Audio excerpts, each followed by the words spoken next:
நமது உறவு முறைகள் பற்றி மிகவும் சிந்திக்க வேண்டிய அருமையான பதிவு. அண்ணன், தம்பி, அக்கா, தங்கை, சின்ன அண்ணன், பெரிய அண்ணன், சின்ன அக்கா, பெரிய அக்கா, சித்தப்பா, பெரியப்பா, அத்தை, மாமா, மச்சான், மச்சினி, அண்ணி, கொழுந்தனார், நாத்தனார், தாய்மாமன், சித்தப்பா பையன், சித்தப்பா பொண்ணு, பெரியப்பா பையன், பெரியப்பா பொண்ணு, அத்தை பையன், அத்தை பொண்ணு, மாமன் பொண்ணு, மாமன் பையன். இது போன்ற வார்த்தைகள் எல்லாம் 2050க்கு மேல் யாருடைய காதிலும் விழாது. யாரும் கூப்பிடவும் மாட்டார்கள். அகராதியிலிருந்து கூட கொஞ்சம் கொஞ்சமாக அழிந்துவிடும். காரணம், ஒன்னே ஒன்னு, கண்ணே கண்ணு என்று ஒரே ஒரு குழந்தை மட்டும் போதும் என்று முடிவெடுக்க ஆரம்பித்ததுதான். அப்படி இருக்கும்போது இந்த உறவுகள் எல்லாம் எப்படி வரும்? பெண்கள் வயதுக்கு வந்ததும் சீர்வரிசை செய்யவோ, பந்தல் போடவோ, முதல் புடவை எடுத்து தரவோ எந்த தாய்மாமனும் இருக்கப் போவது இல்லை. திருமணத்தின் போது அரசாணைக்கால் நட எந்த அண்ணனும் இருக்கப் போவதில்லை. மாப்பிள்ளைக்கு மோதிரம் போட எந்த தம்பியும் இருக்கப் போவதில்லை. குழந்தைக்கு மொட்டை போட யார் மடியில் உட்கார வைப்பார்கள்? கட்டி கொடுத்த பெண்ணுக்கு ஏதாவது பிரச்சனை என்றால் அண்ணனும் தம்பியும் பறந்து செல்வார்கள். இனி யார் போவார்?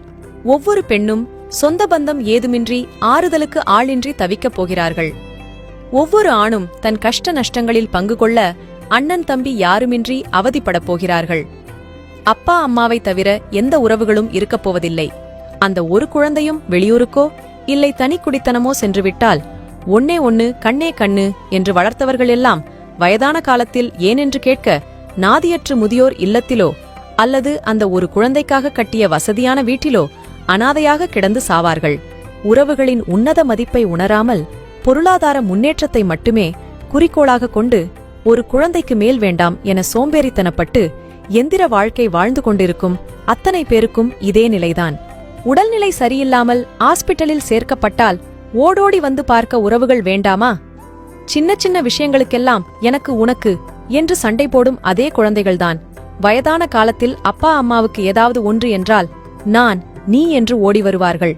கணவன், குடும்பம், குழந்தை என்று உயிரை விட்ட பெண்கள் கூட பெற்றோருக்கு ஒன்று என்றால் அத்தனையும் தூக்கி எறிந்துவிட்டு முதலில் வந்து நிற்பார்கள். ஒரே ஒரு முறை உங்கள் கடைசி காலத்தை நினைத்து பாருங்கள். பணமில்லாத ஒருவனை அனாதை என்று யாரும் சொல்வதில்லை.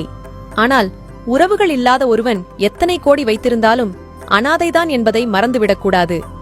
கார், பங்களா, வசதி வாய்ப்புகளுடன் ஒன்னே ஒன்னு, கண்ணே கண்ணு என்ற பெயரில் உறவுகளற்ற ஒரு அனாதையை வளர்ப்பதற்கும் வயதான காலத்தில் நாதியற்று சாவதற்குமா இவ்வளவு பாடுபட்டு ஓடி ஓடி சம்பாதிக்கிறீர்கள்?